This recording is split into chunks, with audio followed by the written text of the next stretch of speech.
Hello, I'm Annette King. I'm from Bangor, Maine, and I work at the Together Place Recovery Center. And I work there full time, and I work in the kitchen, doing soup kitchen on Mondays and Fridays. I do peer support, and I work 4 part-time jobs in and around Bangor. Today, I'm here to talk about Wellness Recovery Action Plan, which is shortened up to be WRAP. And WRAP is a prevention and wellness process that anyone can use to get well, stay well, and make their life more manageable. The way they want it to be, not the way others want it to be.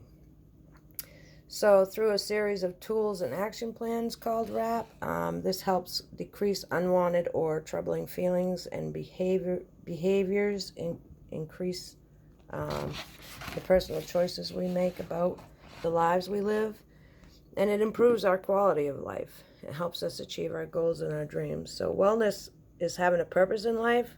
An example of that is healthy relationships and experiencing joy and happiness. And recovery is a process of change that helps us improve the health and wellness of ourselves. Live a self-directed life and work to meet our full potential in all areas of our lives. So this all started with a lady named Kate, who spent quite a few years in a psychiatric hospital. Mary Ellen Copeland had worked with some other people to create WRAP, and I just want to tell you how that kind of happened, how it came about. Kate was a person who lived in a rural area, and she had 5 children, and she taught them about sewing and crafting and cooking for their own wellness in their own lives. And Kate's husband worked away for the railroad, and he wasn't home a lot. Well, Kate took ill in her life when her daughter, Mary Ellen Copeland, was about 8 years old. Kate went into a psychiatric hospital, and she spent quite a few years in the hospital. And her family would come and visit on Saturdays, and the doctors would tell the family, not to come back and keep visiting Kate because Kate wasn't going to get well. Kate wasn't going to recover. Kate would probably spend her life in the hospital. And the family didn't follow that advice of the doctors, and they continued to come visit their mom. And also, there were some volunteers that would come to the hospital along with some nurses, and they would spend their time listening to Kate. And Kate would often apologize for talking and talking and talking and talking. And the volunteers and the nurses would say, "No, Kate, it's okay. We came to listen to you." And so that was one of Kate's wellness tools that she learned that helped her get well, was the listening, others listening to her, and her ability to talk to them. And to me, it sounds like she built a trust with those relationships, and they seem to be healthy. And so with this happening, Kate recovered, and she was sent home from the hospital, discharged. And when she did get home from the hospital, her children had grown into teenagers, so they didn't really require the mothering that they had when they were younger, because they had their own set of things going on as teenagers. So Kate took a job at a local school, and she worked in the cafeteria serving the children at the school meals, and that helped Kate in her wellness journey, and it kind of filled that gap that she was missing from her motherly skills that she missed while she was in the hospital. And so she would do that, and she would also go visit the people in the hospital, the patients that she built connection with, and they would greet her, and they would talk, and she enjoyed her time there, as well as writing letters to her supports. She would mail letters. She would make crafts and deliver them, like cards. She would make cards for them. She would make bread and sweets and deliver them, and go visit them in their home and things like that. And so Kate, that was her journey and her wellness, and that kind of resonates with me in my life, because those are some of the things that I do. And I had a lot of experiences that Kate did while she was in the hospital.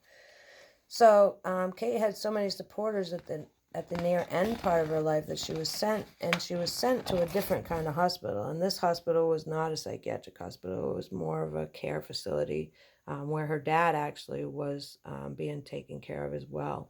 And as Kate aged at this facility, her supporters would come and just pour in, and the hospital wasn't used to the amount of support that Kate had, but they just let it happen. And so the supporters would come and fill the rooms with flowers and chocolates and people, and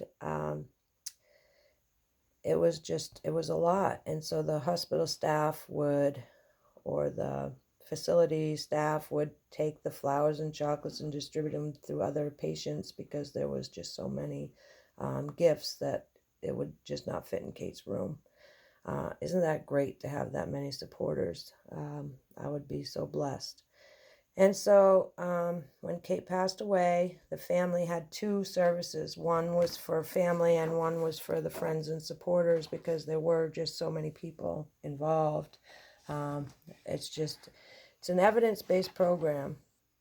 And so what it talks about is key recovery concepts of RAP. Hope. Hope is a big thing for me. And many of us have been dealt with some challenges and difficult situations in life.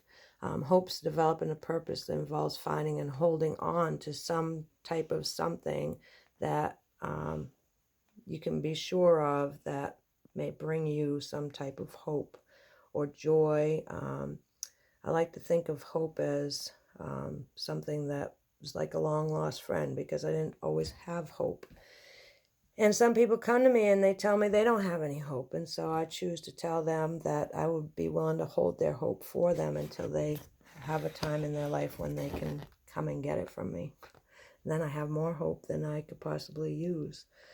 The next one is personal responsibility. This does not mean holding on to blame and shame and guilt or self-criticism. It means taking responsibility for our actions, making different choices so you can move forward. You are your own expert on yourself. And I like to look at that as one time in my life when I wasn't well, and some people were doing things for me, and I didn't progress into my wellness. I became codependent, and that didn't help me.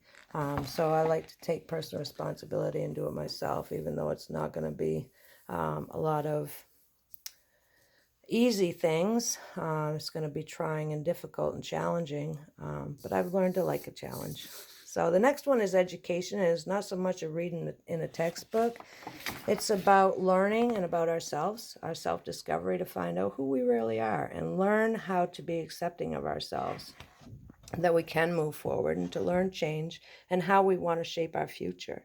It's about making good decisions and learning how to respond to challenges instead of reacting to events. Learning to get past the stigma of our mental health diagnosis, that we can lead productive lives. I'm not my diagnosis any more than the next person. So I don't want to be known as my diagnosis. And so I've learned that, yeah, I may have a diagnosis, but that's not who I am as a person. Self-advocacy, that's something I've not always been able to do, to become a strong advocate for yourself, stating your needs in a clear and calm fashion. And we can express our wants rationally and not emotionally. It's up to me how I decide to express my needs to others. And it's about having self-worth and speaking up for what I want and need. And most of all, having self-confidence in my supporters. And it's also speaking up for what I don't want and what doesn't work for me, or who I don't want for supporters, what won't be helpful for my supporters to say. That would really decrease my wellness and make me not so well. And issues that need attention, like getting good health care, I might choose, like I choose recently that the doctor that was providing my care, I wasn't really comfortable with the care he was providing. Had a difficult conversation with him and we couldn't find a common ground, so I got a different doctor. Medication management, I like to have supplement medication, supplement management, because I don't really take medication on a regular basis. I do a lot of natural homeopathic things. And supporters, so people we can trust and someone that will listen. My supporters, I really thrive when they listen to me, and they don't have judgment. So they can like tell me they don't have judgment, but if they're over in the corner gossiping about me and judging me, then that's not really the people I need on my side to be supportive of me. So supportive relationships, I'm mutually supportive and hold people who support us with dignity and compassion, respect, and unconditional regard. We're all unique and we need to embrace diversity of culture, authenticity, language, religion, age, disabilities, sexual or other identity, and readiness to make a change. We value every individual. We hold them at a high regard, and we value you the way you are right now. Not just when you're well, but right now, today. So a daily plan is a plan that we go over, and it's a daily plan that includes a description of how you feel when you're well, a list of everything you need to do every day to promote wellness, and a list of things you might consider doing throughout the day to maintain your wellness and enjoy for yourself. So, daily plan, and I have a daily maintenance list here that I follow. This is a pretty big version, but I like to write my day down, and I have a great big book that I do that in, and it will talk about, what I need to do between 8 and 9 or 7 and 8 when I have my coffee, and I have a staff meeting by myself on the porch with my coffee and just go through my day in my head of things I need to do. And so I do that before I leave the house every day. 8 and 9, I'll have breakfast. If I don't, then I'll have it at 9 and 10. I have lunch at 11 or noon.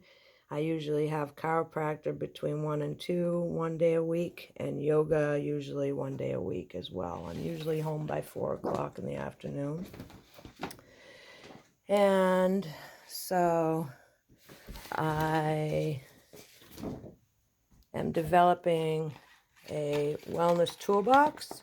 The first step in developing the wellness toolbox is building a wellness toolbox that is identifiable by me, like what I find in a wellness toolbox that will help me.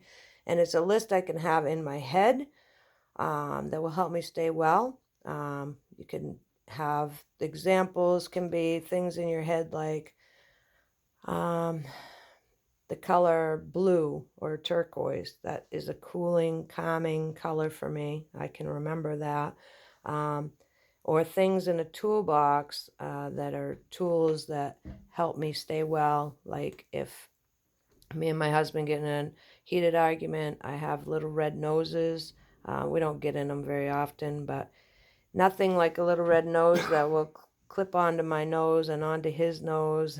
Gives us a little chuckle that breaks up, the kind of anxiety, and it kind of gives us a different perspective of what we're talking about, and it gives us a little bit of humor. So I have that in my wellness toolbox, and I have my feelings and needs cards that I can go through. I also have some Tic Tacs in there in case I need them. I have a journal in there in case I need to write something down. I always have gel pens, a Band-Aid, just different things I might need for myself.